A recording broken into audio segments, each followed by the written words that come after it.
Você tem certeza para o time que você torce? Certamente. Mas e a sua salvação? Você tem certeza?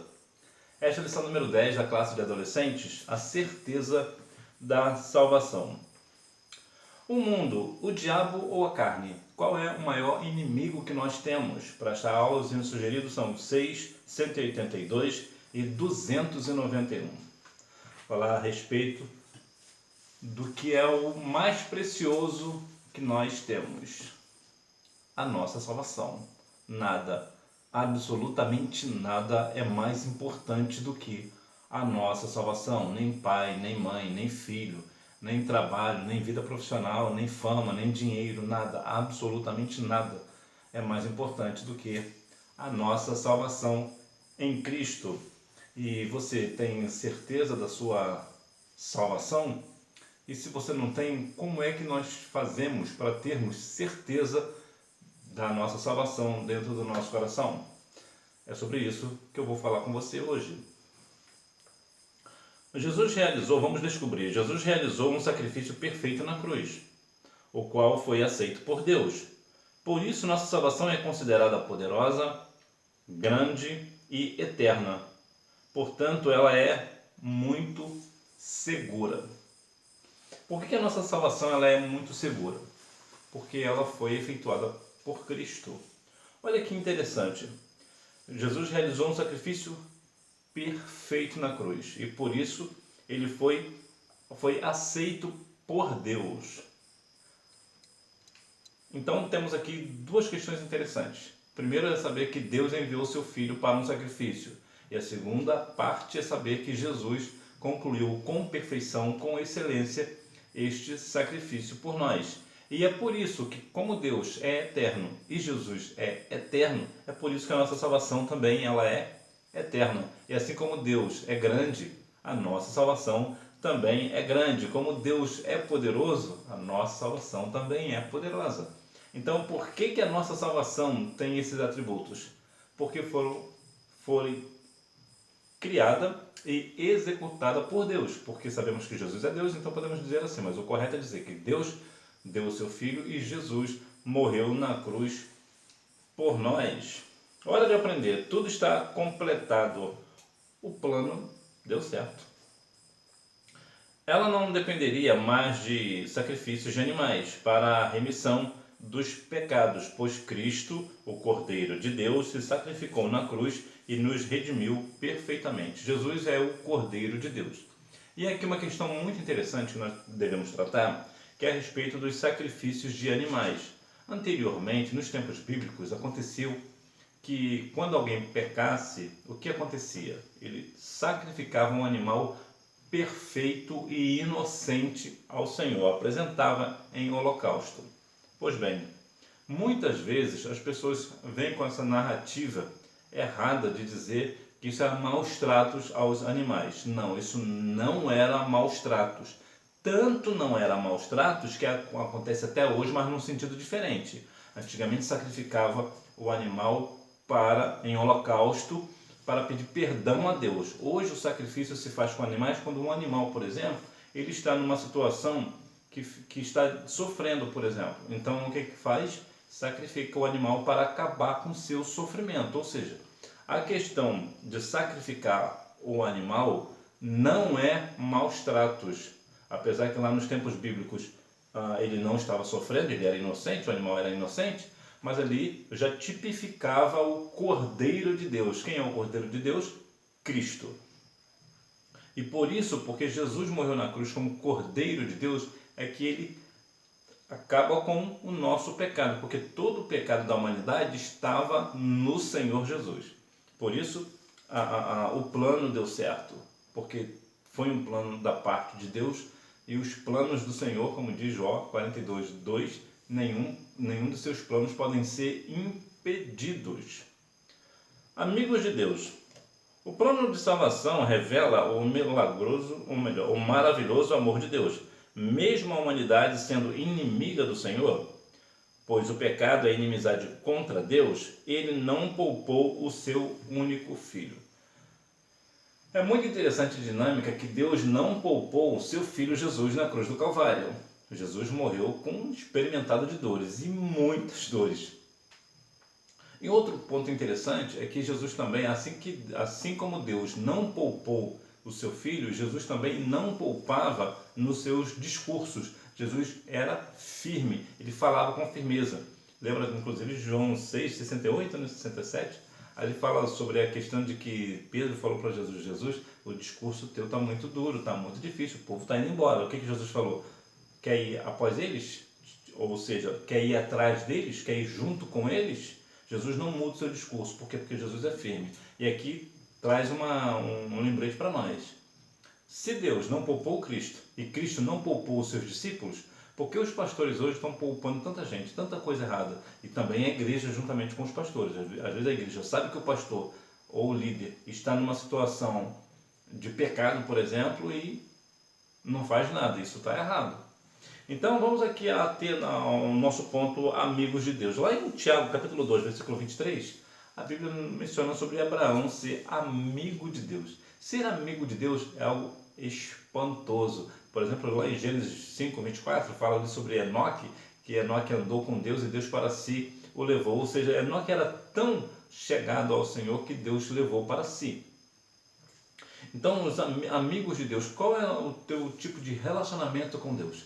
Como é? Você é amigo de Deus também? Você também ora ao Senhor, medita na sua palavra, você vai aos cultos, você ajuda o seu pastor, o seu líder, você ajuda lá o professor da escola bíblica dominical ou a professora da escola bíblica dominical.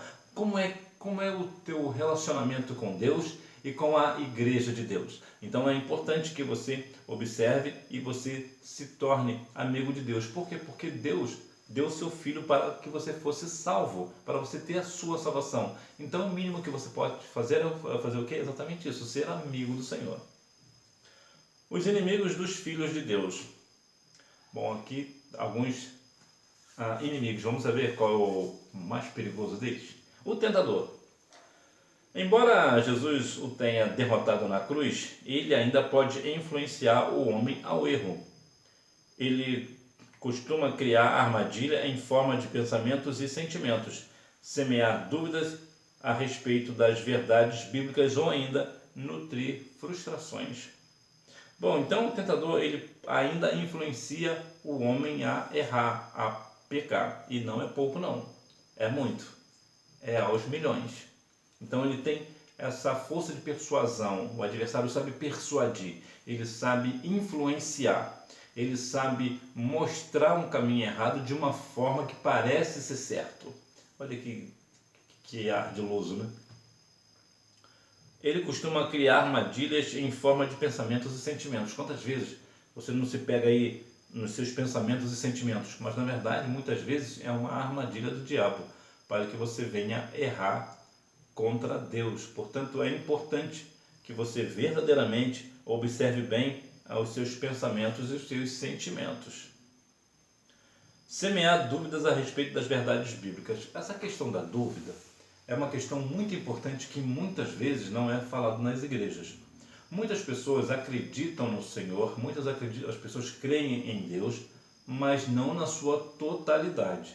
Acreditam na Bíblia, mas não na sua totalidade. Por quê? Porque o diabo ele põe dúvidas nas pessoas. E isso aqui é uma questão muito crucial, que é o seguinte: as pessoas não leem a palavra. A pessoa do mundo não lê a palavra.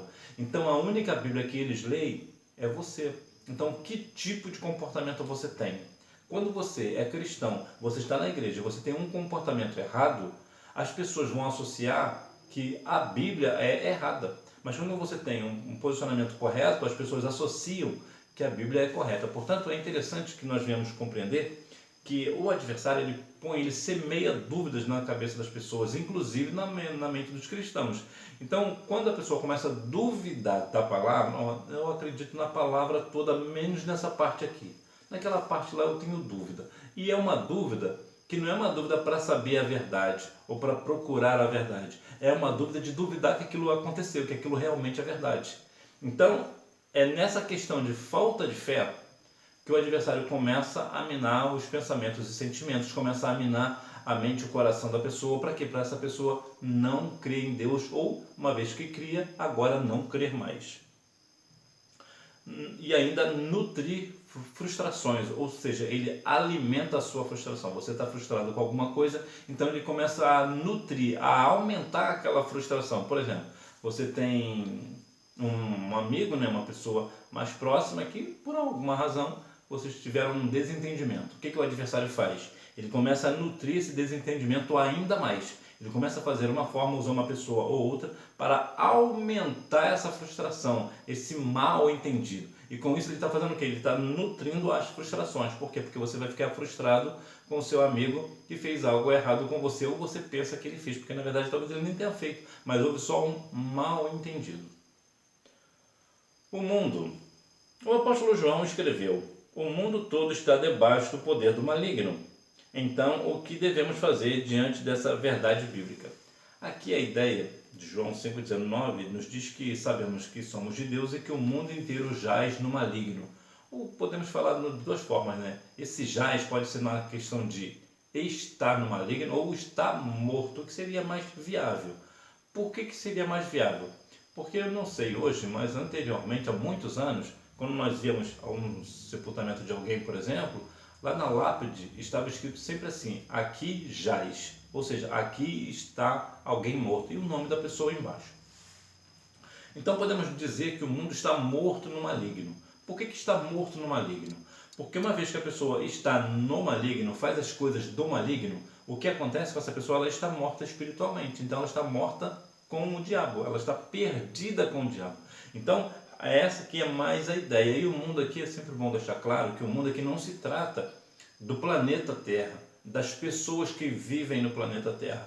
Aqui o mundo é mais a ideia do sistema do mundo, o sistema corrupto, o sistema errado, o sistema da sociedade, o sistema que muitas vezes as pessoas falam de uma coisa contrária à palavra. Então esse é o mundo a qual a Bíblia relata nesse texto de João 5,19.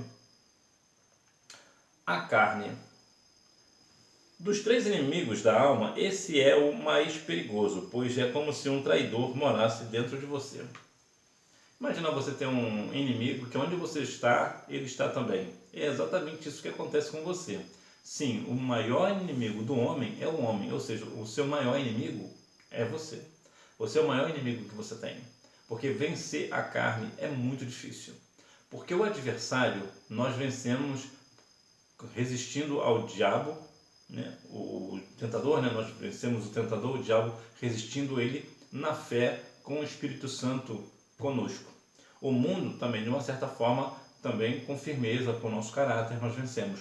Mas e a carne? Mesmo sabendo que o Espírito está pronto, sabemos que o Espírito está conosco, ainda assim, o nosso adversário, no caso nós mesmos, nós sempre achamos que vamos nos dar bem. Nós sempre achamos, ninguém está olhando, ninguém está vendo. Então a carne é a carne no sentido aqui que eu digo, somos nós, né? O meu maior inimigo sou eu, não é o meu vizinho, né? Nem o adversário, né? O meu maior inimigo sou eu. Por quê? Porque eu conheço as minhas forças e as minhas fraquezas. Então muitas vezes, sabendo das minhas fraquezas, eu me deixo levar por essa fraqueza. E isso é ruim, isso é muito ruim. Então nós devemos brigar contra a carne, lutar contra a carne. Como é que eu faço para lutar contra a minha carne? Não alimentando. O que é isso? Não fazendo a vontade da carne, resistindo à carne, não se deixando levar por ela, pelos desejos da carne, porque certamente ele virá. Uma hora ou outra ele sempre virá. E para você é importante que você compreenda que você sendo o seu maior inimigo, é uma coisa triste que eu vou te falar, onde você está, o seu inimigo estará também. Olha que coisa terrível.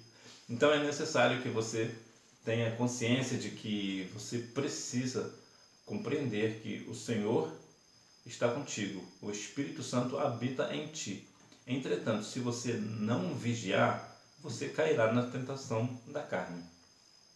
Seguros no amor de Deus, nossa perfeita salvação. A Bíblia diz que quem ficar firme até o fim será salvo. Nós temos uma eterna salvação, porque ela foi providenciada pelo próprio Deus, mas não temos a garantia de viver pecando e não sofrer as consequências, pois o salário do pecado é a morte. Sim, a nossa salvação ela é eterna, mais uma vez que eu peque, eu vou ter que arcar com a consequência desse pecado. E temos alguns exemplos na Bíblia sobre a questão de pecado. Eu vou falar aqui sobre a questão de Davi, por exemplo, que Davi foi um homem segundo o coração de Deus. Era um homem valente, era um homem com um bom coração. No entanto, ele pecou contra Deus, ele adulterou. E esse adultério de Davi trouxe uma série de consequências para ele, várias consequências. Por quê? Porque apesar dele estar salvo, ele não está imune às consequências do pecado, como eu também não estou e nem você. Nenhum de nós estamos. Por quê? Porque o salário do pecado é a morte. E aqui a morte é no sentido espiritual. A pessoa que vive na prática do pecado é uma pessoa que está morto espiritualmente. É uma pessoa que padecerá a eternidade sem Cristo. Por quê? Porque ele vive na prática do pecado. É diferente da pessoa que está firme no Senhor, que tem certeza da salvação. Por quê? Porque a Bíblia diz que o justo, ainda que caia, ele não fica prostrado, ele se ergue, deixa o pecado e continua a sua caminhada rumo às mansões celestiais. Agora, a pessoa que está vivendo na prática do pecado, ele peca hoje, peca amanhã e não para de pecar, ele vive praticando a iniquidade, ou continua pecando. Então é importante que mesmo nós, estando no Senhor, e ainda que nós venhamos nos colocar como justos, porque somos justificados pelo Senhor, ainda que nós venhamos pecar, a consequência virá. Ainda que nós venhamos continuar salvos na pessoa de Cristo, seguir a nossa jornada, cair e ficar de pé, para a glória do nome do Senhor, o justo ainda que cair não fique prostrado, não ficará prostrado, mas a consequência desse pecado ele virá. Isso aí não tem como argumentar. Por quê? Porque a Bíblia diz lá em Gálatas 6,7 que Deus não se deixa escarnecer, tudo que o homem plantar, isso também se fará. Veja que Davi era um homem segundo o coração de Deus, pecou sendo segundo o coração de Deus e Deus não poupou ele da consequência. Então não há uma questão de consequência. Por exemplo, Eli também, ele pecou por não corrigir seus filhos Ofni e Finéias e teve uma morte trágica. Por quê? Porque desobedeceu. Não adianta, Deus não pactua com o pecado. Então, se porventura uma pessoa pecar, certamente a consequência virá. Portanto, você precisa fazer o quê? Se afastar do pecado. Você é uma pessoa separada. Você é uma pessoa que tem certeza da sua salvação. Você sabe que você é salvo na pessoa de Cristo. Você sabe que Deus tem um plano perfeito. O plano de salvação de Deus foi perfeito para a sua vida. Então, como a nossa perfeita salvação é sim uma salvação perfeita, mas isso não quer dizer que nós não vamos sofrer as consequências do pecado. A certeza da salvação. Como podemos ter certeza da salvação? Está escrito: o Espírito de Deus se une com o nosso Espírito para afirmar que somos filhos de Deus. Ou seja, Deus, de modo amoroso, testifica dentro do cristão que ele é salvo. É muito interessante